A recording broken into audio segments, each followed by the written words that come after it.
Hello and welcome to Embrace the Darkness, our podcast for South Downs National Park as an international dark skies reserve.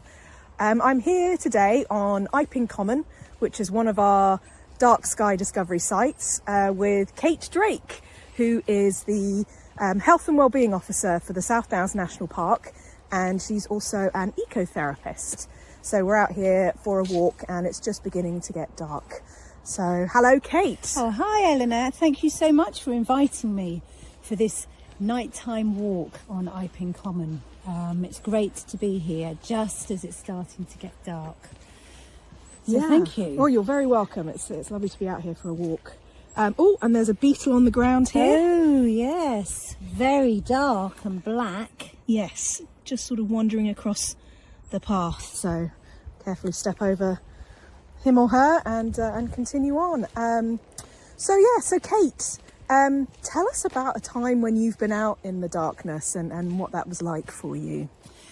Well, yeah, it's an interesting one actually, because when I was a child, I actually used to be quite scared of the dark. Mm-hmm. And I remember lying in my bed at night, just being very, very frightened of all the darkness within my bedroom. And then over time, as I've sort of grown up and as I've maybe just become a little bit more adventurous and been more interested in being out in nature and camping and just spending more time out, I've sort of started to make friends with darkness.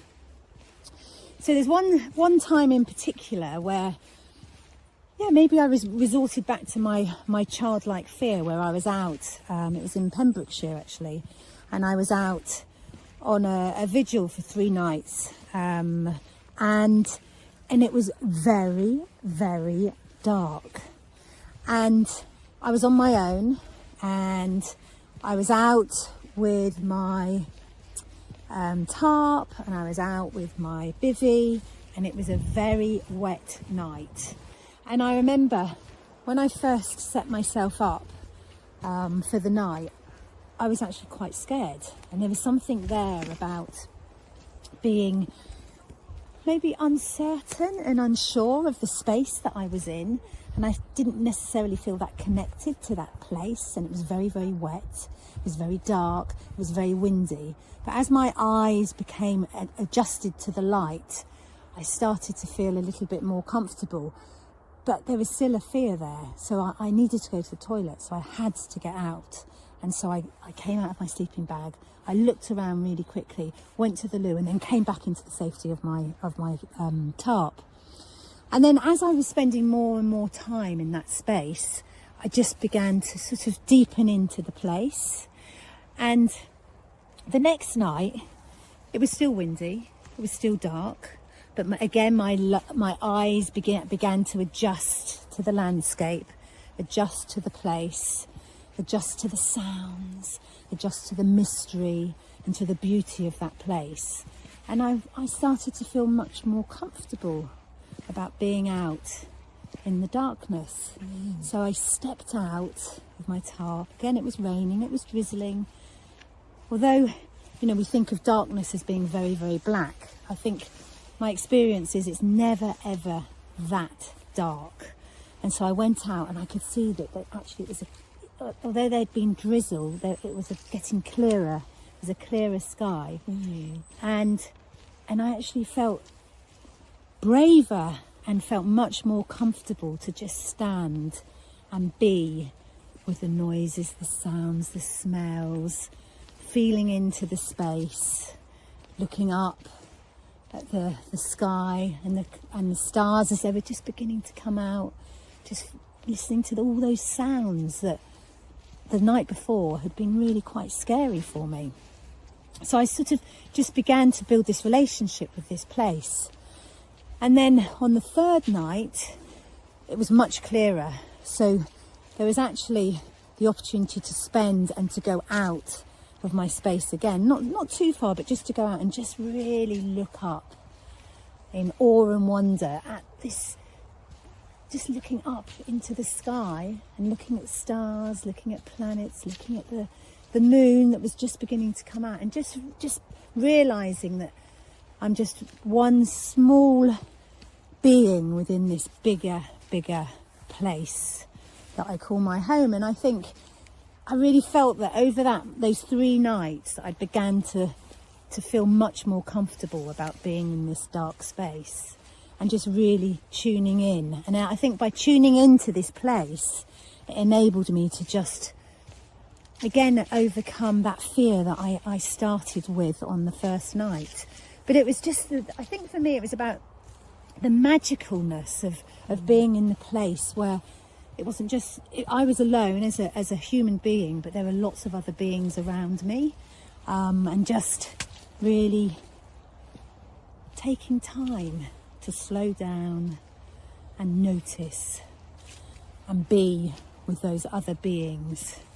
Yeah, it was quite an amazing experience. Well, it sounds like a real journey from that first night of scuttling out of your sleeping bag to go to the bathroom, and then slowly over the second night, getting that sense of something clearing a bit and not feeling quite so scared, and then the third night, the heavens opening up to you and just really beginning to have a sense of that relationship with the darkness, and the friendliness of it, or the possibility of it being friendly rather than scary. Yeah, definitely. And I think there's something there about, there was obviously internally there was a lot going on for me, being out in that space on my own, and that was being reflected back in the landscape and in the darkness, and how, when I first started, the first night, I wasn't quite sure what to expect. It was new, and then because I'd relaxed into it and relaxed into that space, and was really opening myself up to really receive what my experience was, it just became, a relationship, a reciprocal relationship that I built up, and I had with the land around me. So really being with your experience and having that opportunity to slow down and notice what was going on. Yeah. Well, thank you. That's a really beautiful story to be with.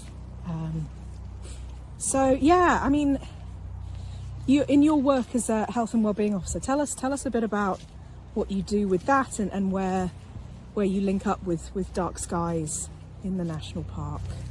So my role is to support those individuals and communities that wouldn't ordinarily have the opportunity to come into the national park.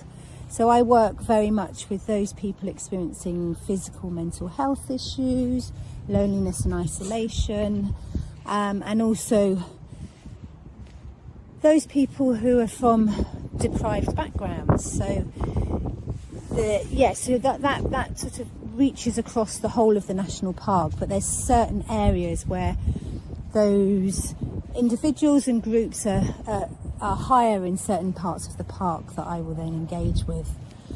And I'm always looking to encourage people to come into the park, because as we know, it has huge benefits.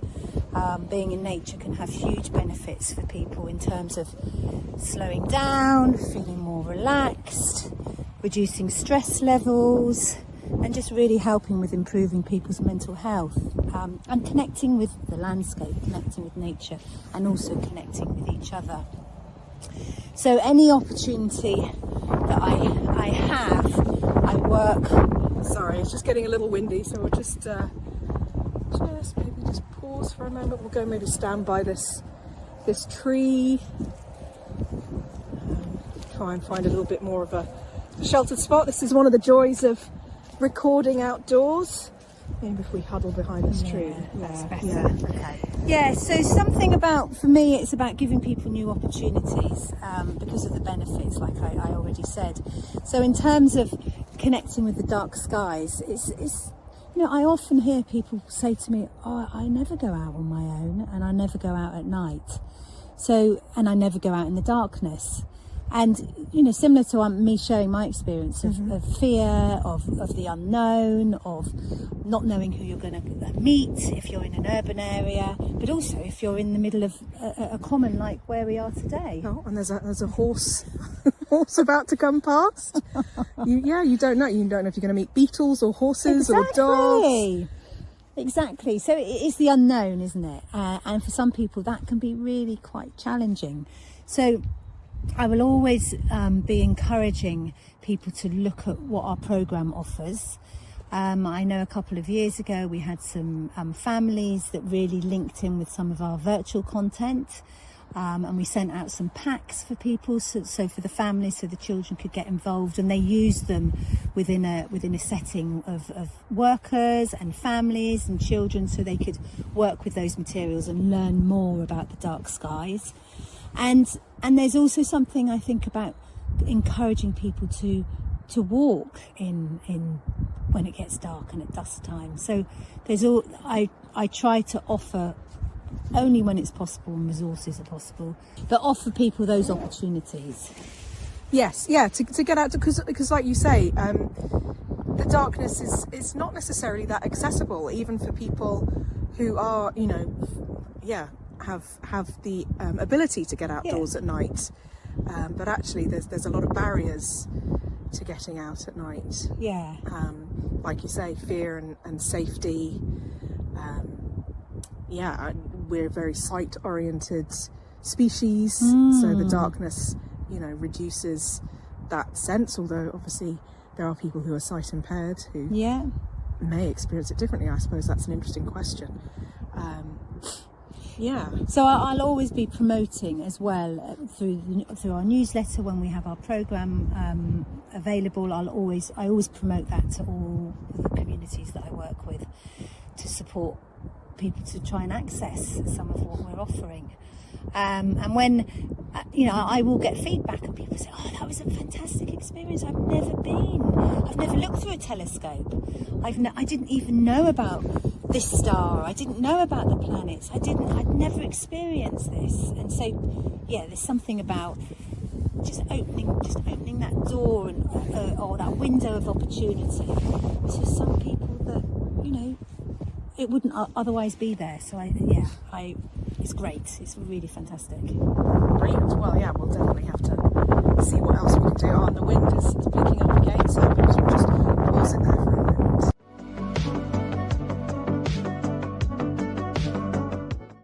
Okay, and we're back. The wind has dropped a bit, so we're continuing on with our walk. Hopefully it can all be heard okay. So we're talking about sort of accessibility, and we're walking on a dark sky discovery site. We've had to get in a car to drive here. A lot of the core area of the dark sky reserve is in places away from urban areas. Do people need to come out to a dark place in order to enjoy the darkness, enjoy the dark skies? What are your thoughts on that? Yeah, no, I think not, because I think there's something about having the opportunity to experience darkness, but it doesn't have to be in the most remote place in the country or in the world. It can be a local green space close to where you live, or it could be in your back garden. I think there will obviously be for some people, there will be elements of light pollution, but there will still be darkness. And there's something for me about really tuning in and experiencing being part of something that's so much bigger than ourselves, and how that can really support with our own well-being by taking us out of ourselves but into something that's so much more than ourselves. So I think in answer to your question, the dark skies sites are brilliant, but I don't think that to get the benefits you need to access all of those sites. I think it's always possible to do that in a space close to home.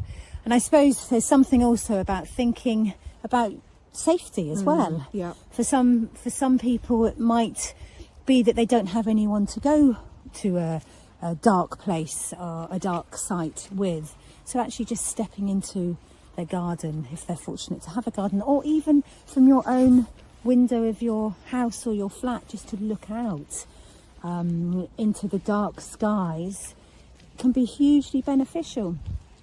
Thinking about one of our sites in Brighton, so there's a lot of light pollution there. Yeah.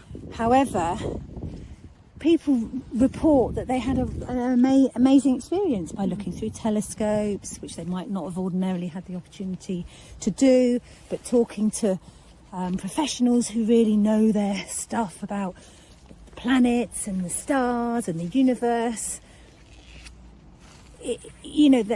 That these places can be accessible, but I suppose what I'm saying is you don't have to go to those wilder places within the park. So in terms of safety, what helps you to feel more safe when you're going out in the dark? So I always make sure I wrap up warm. That's very important. Hot chocolate's always good. Yeah, that's true. Hot chocolate, and take a phone that's charged. So if I need to contact somebody, I can do. If possible, I would always go with somebody else, but that's not always possible. But maybe tell somebody where I'm going. I think there's something about wearing appropriate footwear, depending on where you are. So sturdy shoes or sturdy boots. And I think looking after yourself is just really tuning into what makes you feel, what do you need? What do you need? I know for me, something hot, a phone, warm clothes, some gloves and a hat, obviously, and a drink, and maybe a snack. That's how I feel safe when I go out. Yeah, so that's what I'll do. Drinks and snacks sound good. Hot coffee, hot tea. Yeah, fantastic.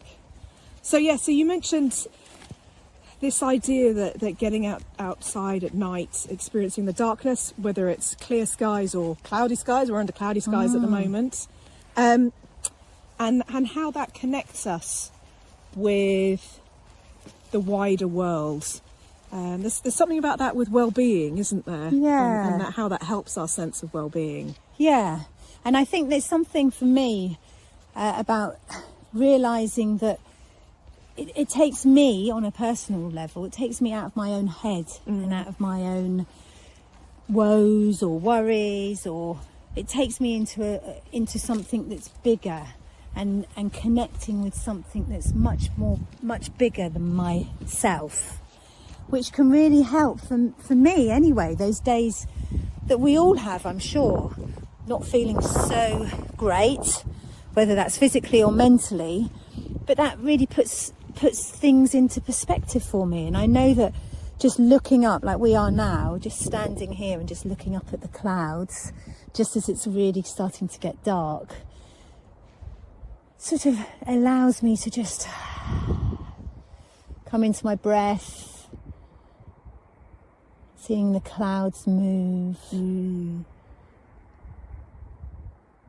Sort of takes me away from my mental chatter that goes on within my head, and within on a daily basis, on a minute basis, on an hourly basis. It just helps to slow things down and see that there's so much more than just my stuff, and puts it all into perspective, I think, for me.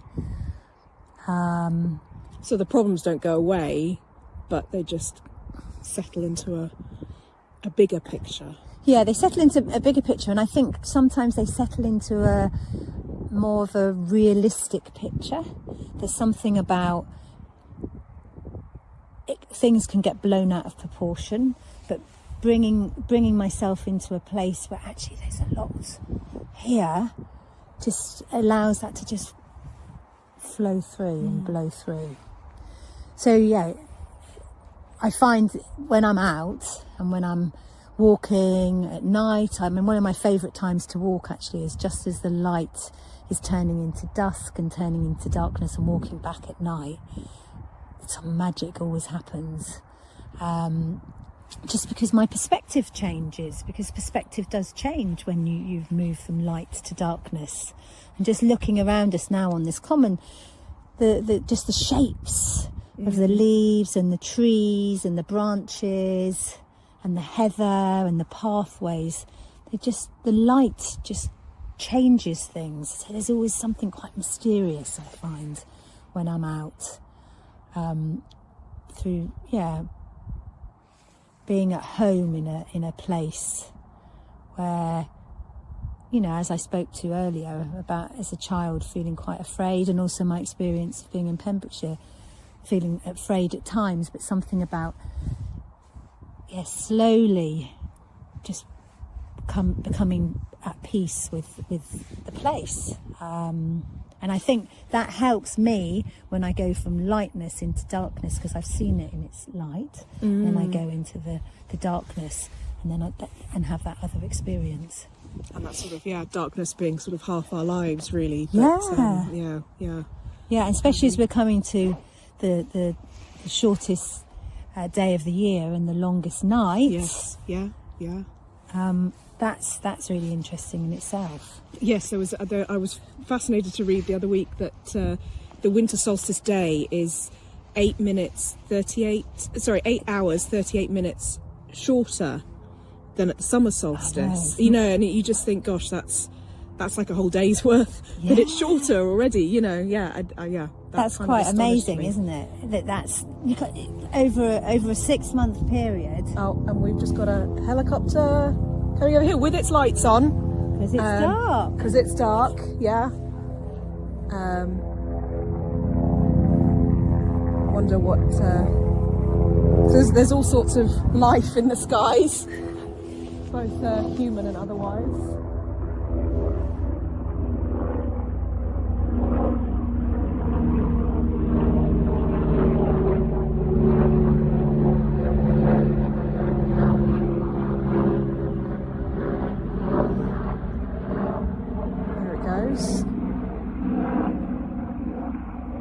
So you do just never know what you're going to come across, do you? No, not at all. But going back to what you were saying about the difference in hours of lightness or darkness between summer solstice and winter solstice, that's just wild, isn't it? Yes.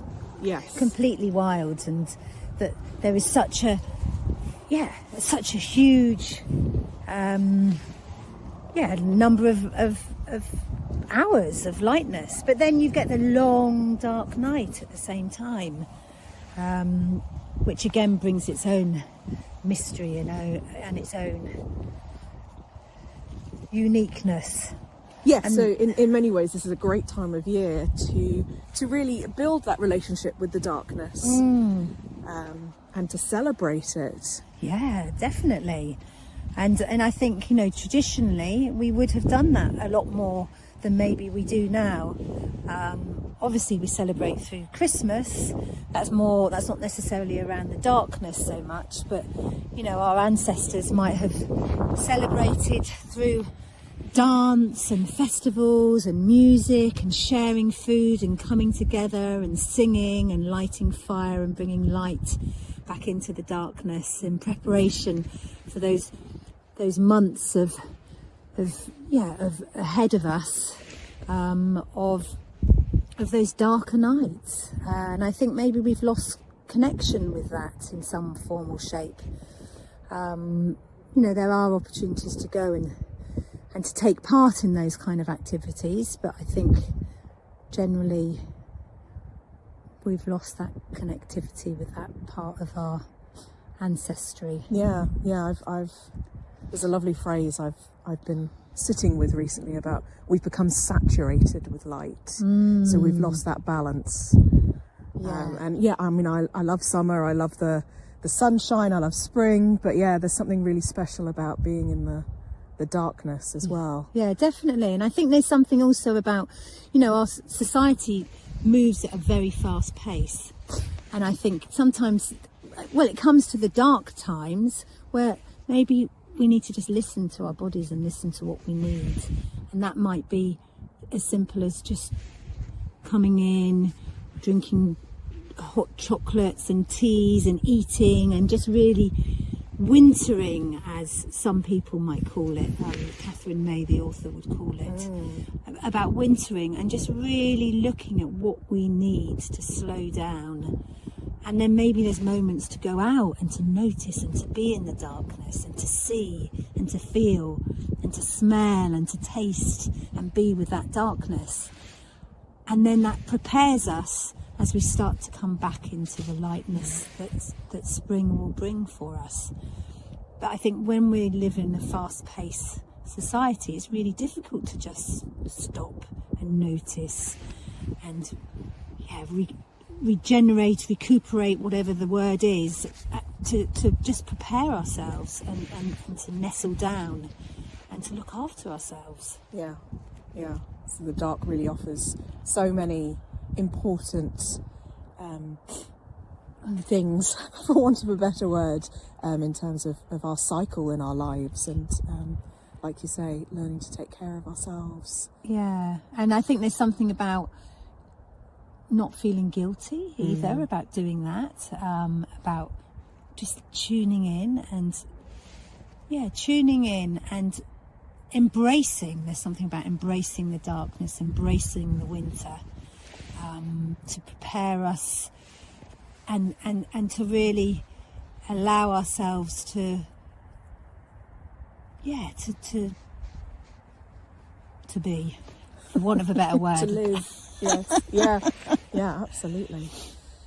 So our theme for our Dark Skies engagement this year is about glimmers. And yes, obviously there's the starlight and the moonlight, and there's that kind of a glimmer, and there's glimmers of things like glowworms, which are very magical. But in terms of health and well-being, what are glimmers for you? Yeah, I love that word, glimmers. So for me, as you say that, there's images in my head of sparkliness and lights, but not lights that, not street lights, but more like sparkly, twinkly lights.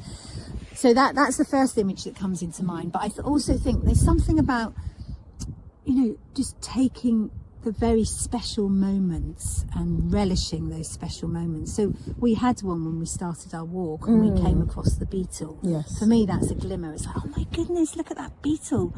And we looked at it and we noticed it. And there's something really amazing about being with beetle. There we go, glimmer of the wind. Yeah, glimmer of the wind. Yeah, I think so. The beauty of wind. Yesterday, it was just after the storm. I was walking up at Sisbury Ring, and it was really strong wind. And then it was a crow or something that just flew past. Yeah, and I just allowed myself to just be taken by the wind, just for a few moments, just to be blown around by the wind. For me, that was a glimmer of just being with wind. So it's just those small moments that bring so much joy and wonder to my day and to people's days. I think, again, talking about the fast pace of our lives sometimes, and the doing that we take part in. It's about doing, but actually for me it's very much about slowing down and noticing. I saw when we came into the heathland that there was a gorse bush, so the yellow flowers. I mean, that's a glimmer. That's the beauty of that yellow flower. So those just moments of pure bliss, and tuning into those and noticing, because it's so easy to just walk past, and by slowing down it's possible to really revel in those moments of wonder.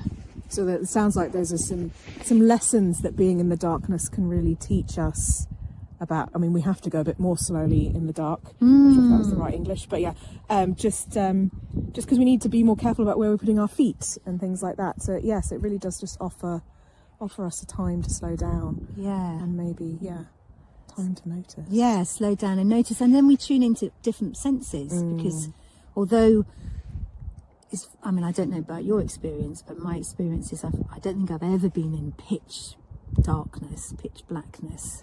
Only when they turn the lights off in a cave tour and they're like, this is what pitch black is really like. Yeah. But generally, if you're out, it's never that dark. So there's something about really slowing down, and other senses seem to take take over. So the sense of listening and tuning into the sounds around us, the sense of touch, maybe the cool air or the night air, the dark air against our skin, the wind against our skin, the smells. I think the sense of smell really comes into its own, noticing, like here now, the smell of earth, the smell of dusk, the smell of a winter's day. Yes, yes.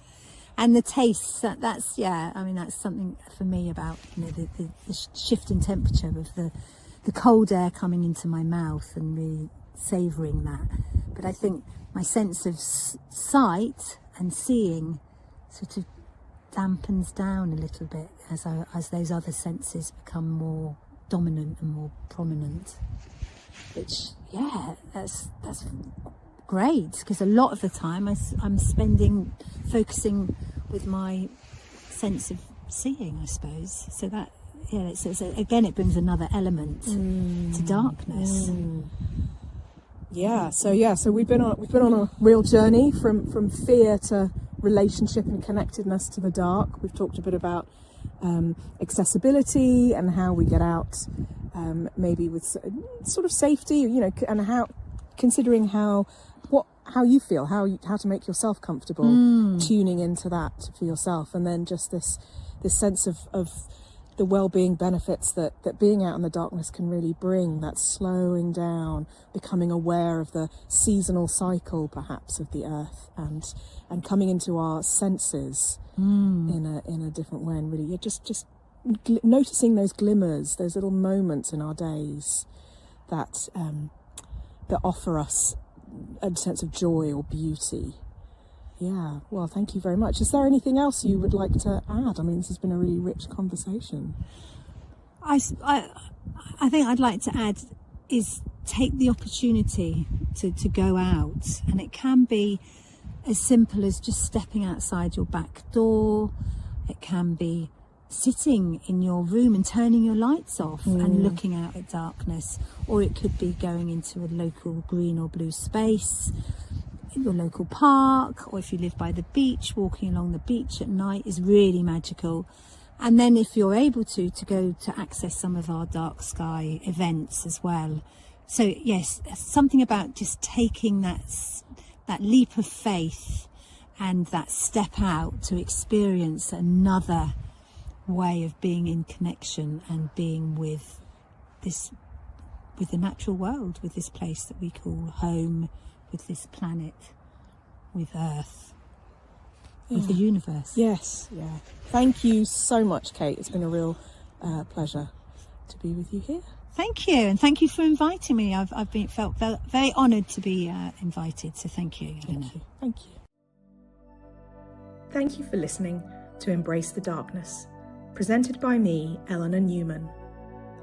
The podcast is recorded and produced by the South Downs National Park Authority from the South Downs International Dark Sky Reserve. Music is by Orbit DoD, direct from Upbeat.